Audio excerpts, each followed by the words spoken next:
Cordial saludo docente. El día de hoy vamos a profundizar respecto a las respuestas sobre la IA, sobre las respuestas de la IA que nos dio acerca de la célula vegetal, que fue el organismo elegido, profundizando en este tema sobre la fotosíntesis, la glicólisis, la osmorregulación y la respiración de dicha célula. Empezando por la fotosíntesis en las plantas ocurre en los cloroplastos de la célula vegetal. La luz solar se convierte en energía química transformando el dióxido de carbono del agua en, glucosa y liberando oxígeno como subproducto. La fotosíntesis es el proceso mediante el cual plantas, algas y algunas bacterias utilizan la energía de la luz para convertirla en materia para convertir materia inorgánica como dióxido de carbono y agua en materia orgánica, o sea, azúcares, y en el proceso liberando oxígeno. La fotosíntesis se divide en dos etapas principales: la fase luminosa, que es dependiente de luz solar, y la fase oscura o ciclo de Calvin. En la fase luminosa, esta ocurre en los tilacoides, que son una estructura dentro de los cloroplasmas. La luz solar absorbida por la clorofila, que es un pigmento que da el color verde en las plantas, esta energía se utiliza para romper las moléculas de agua, liberando oxígeno y generando ATP y NADPH, moléculas energéticas que se utilizarán en la siguiente fase, o sea, la fase oscura o ciclo de Calvin. Ocurre en los estromas, el espacio que rodea a los tilacoides. Aquí el dióxido de carbono entra a la célula con la ayuda de la energía ATP y NADPH en la fase luminosa, que se produce en la fase luminosa, convirtiéndose en glucosa. Le doy la palabra a mi compañera Mayra para que hable de la glicólisis. Les voy a hablar hoy de la glucólisis en las células vegetales.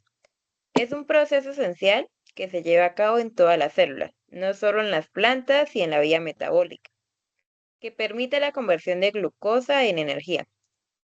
En la fase de inversión de energía, efectivamente se invierten dos moléculas de ATP para fosforilar la glucosa, lo cual la activa para la posterior división. Esto es crucial porque facilita la ruptura de la molécula de glucosa y convierte en un componente más reactivo, fructosa 1,6 bisfosfato.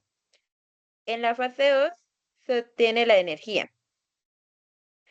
Aquí es donde ocurre la magia. La fructosa 1,6 bifosfato se divide en dos moléculas de gliceraldehído 3-fosfato. Cada una de esas moléculas pasa por una serie de reacción que produce el ATP y NADH. Es importante señalar que aunque se produce 4 de ATP, ya que se utilizan 2 en las primeras fases, la ganancia neta es de 2 ATP por molécula de glucosa procesada.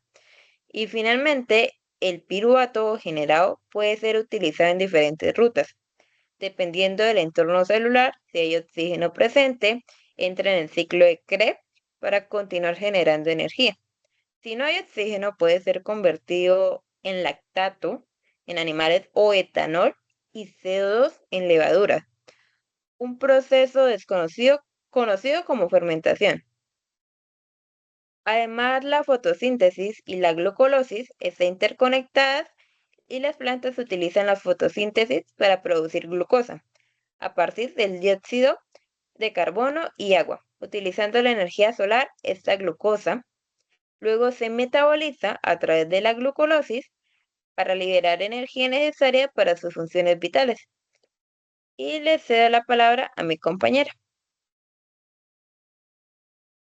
Mi nombre es Joana Valentina Tamayo y yo voy a hablar sobre cómo funciona la osmorregulación en las células vegetales.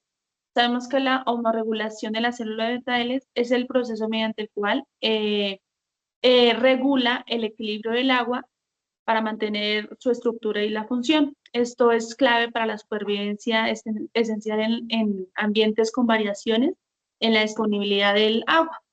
Estos tienen 4 mecanismos. El primero es la pared celular y la presión de turgencia. Esta regula o dirige, evitando que la célula exponga, absorba el agua de la osmosis. La segunda es la vacuola. Esta juega un papel esencial en la parte de la osmorregulación, ya que acumula solutos como los iones, azúcares, proteínas, ayudan a controlar el movimiento del agua. La tercera es la regulación de acuoporinas, son proteínas para la membrana celular, facilitan también el transporte del agua. Y la cuarta es la síntesis de solutos compatibles.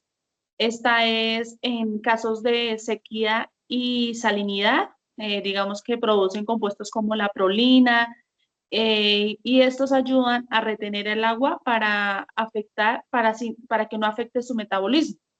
Bueno, 2 ejemplos que podemos dar de la osmorregulación, digamos que ayudan a la adaptación de la osmótica de las plantas.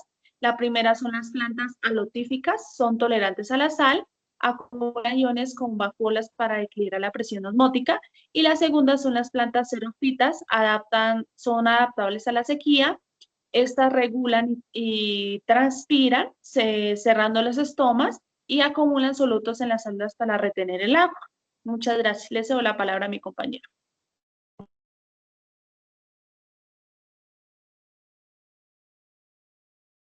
Hola, sí, sigo yo. Bueno, les vengo a hablar sobre las respuestas que nos dio la IA respecto a la pregunta de cómo funciona la respiración en las células vegetales. Este, mm, Esta respiración se dice que comienza por unos ciclos. En esos ciclos es donde se puede producir su propia energía, llevando a cabo estas labores por las estomas, que se encuentran encargadas del correcto funcionamiento que se constituyen en las células. Las plantas pueden respirar tanto como de día como de noche, intercambiando gases químicamente y obteniendo compuestos orgánicos como la glucosa. Si hablamos del ciclo como tal, comienza desde que se recibe el oxígeno por los poros de la planta en las hojas, pasando por la célula y oxidando la glucosa para así producir energía, que con esa energía es que la planta crece. En ese proceso se libera agua y dióxido de carbono. Esto sucede durante todas las 24 horas del día. Cuando se produce dióxido de carbono, ya la planta entra en otro proceso llamado fotosíntesis, que es producir oxígeno del dióxido de carbono. Bueno, esto sería todo por mi parte y sería el fin de la llamada. Muchas gracias y adiós. Muchas gracias, docente, por esta nuestra llamada. La presentación fue asistida por Yelitza Guerra Blanco, Mayra Camila Contreras, Yadnes Willington Tarazona y Joana Valentina Tamayo. Muchas gracias. Gracias.